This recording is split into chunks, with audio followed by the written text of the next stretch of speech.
নমস্কার, বাংলা বলছি চ্যানেলে আপনাদের স্বাগত। আমি বিপ্লব।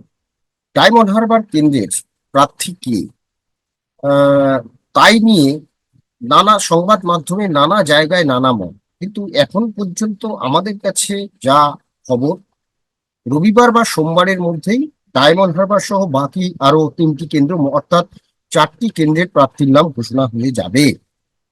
কিন্তু সব থেকে নজর কাড়া কেন্দ্র যেটা বলা যায়, এই বাংলার 42টা লোকসভা আসনের মধ্যে নজর কাড়া কেন্দ্র ডায়মন্ড হারবার, কারণ সেখানে অভিষেক বন্দ্যোপাধ্যায় এবার হ্যাটট্রিক করবেন এবং তার বিরুদ্ধে বিরোধী প্রার্থী কে হবেন তাই নিয়ে নানা জল্পনা চলছিল। অবশেষে যা জানা যাচ্ছে তাতে আহ এই জল্পনার অবসান হতে চলেছে। বিরোধীদের তরফে বাম এবং কংগ্রেস এবং আইএসএফ মিলে এই কেন্দ্রে সর্বসম্মতভাবে নওশাদ সিদ্দিকীকেই মেনে নিচ্ছে। নওশাদ সিদ্দিকী ডায়মন্ড হারবারের বাম, কংগ্রেস এবং আইএসএফ এই যৌথ ভাবে তারা প্রার্থী হচ্ছে। সেটা যেমন একদিকে, তেমনি অন্যদিকে বিজেপির প্রার্থী নিয়ে নানা তালবাহনা, নানা নাম শোনা যাচ্ছিল, কিন্তু সেখান থেকে কেটে কেটে কেটে কেটে অবশেষে এখন চূড়ান্ত পর্যায়ে এসেছে। তবে শেষে বলা যায় না কার ভাগ্যে শিখে ছিড়বে। তবে যতদূর জানা যাচ্ছে এখনো কৌস্তব বাগচির পক্ষেই পাল্লা ভারী।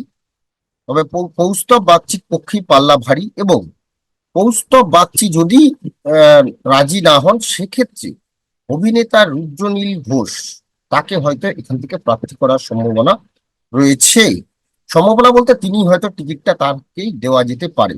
আরো একজনের নাম ঘোরাফেরা করছিল, তার নাম অভিজিৎ দাস ববি, যিনি একসময় এই ডায়মন্ড হারবার সাংগঠনিক অর্থাৎ দক্ষিণ 24 পরগনা বিজেপির জেলা সভাপতি ছিলেন। তিনি 2014 সালে নির্বাচনে তিনি প্রতিদ্বন্দ্বিতা করেছিলেন বিজেপির হয়ে। কিন্তু তার যা রেকর্ড, সেই রেকর্ড অনুযায়ী তার বিরুদ্ধে নানা অভিযোগ রয়েছে দলের তরফে, তাই তাকে হয়তো প্রার্থী প্রার্থী করবে না। তার নামও উঠেছিল, কিন্তু তাকে হয়তো প্রার্থী করছে না। আপাতত কৌস্তব বাগচি, নয়তো রুদ্রনীল ঘোষের ভাগ্যে শিখে শিখতে পারে। তবে রবিবার বা সোমবারের মধ্যেই এই প্রার্থী তালিকা ঘোষিত হয়ে যাবে বলেই সূত্রে জানা যাচ্ছে। এখন প্রশ্ন হলো আহ যে যদি এই কেন্দ্রে, তাহলে লড়াই একদম সেয়ানে সেয়ানে হচ্ছে। একটু বলাই যায় ডায়মন্ড হারবার কেন্দ্রের অভিষেক ব্যানার্জি বনাম বিরোধীদের, একদিকে যেমন নওশাদ সিদ্দিকী, অন্যদিকে কৌস্তব বাগচি বা রুদ্রনীল ঘোষ, এদের বিরুদ্ধেই লড়াই হতে যাচ্ছে। শেষ মুহূর্তে সেটা পরিবর্তন হতে পারে, কিন্তু আর পরিবর্তন হওয়ার কোনো জায়গা নেই। বিজেপি সিদ্ধান্ত মোটামুটি নিয়ে নিয়েছে। শুধুমাত্র একটা জায়গাতে আটকে আছে।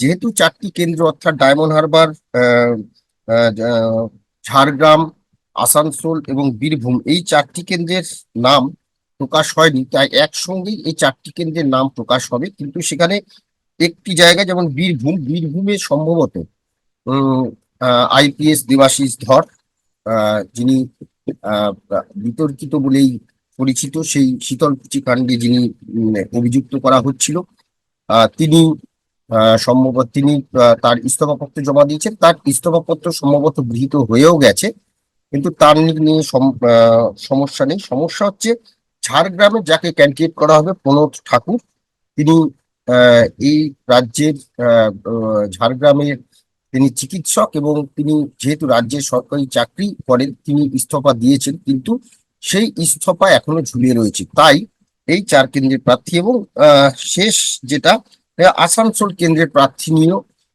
একটা টানাপোড়েন চলছিল, কিন্তু যতটা জানা যাচ্ছে যে সেখানে জিতেন্দ্র তিওয়ারির ভাগ্যে শিখতে চলেছে অবশেষে।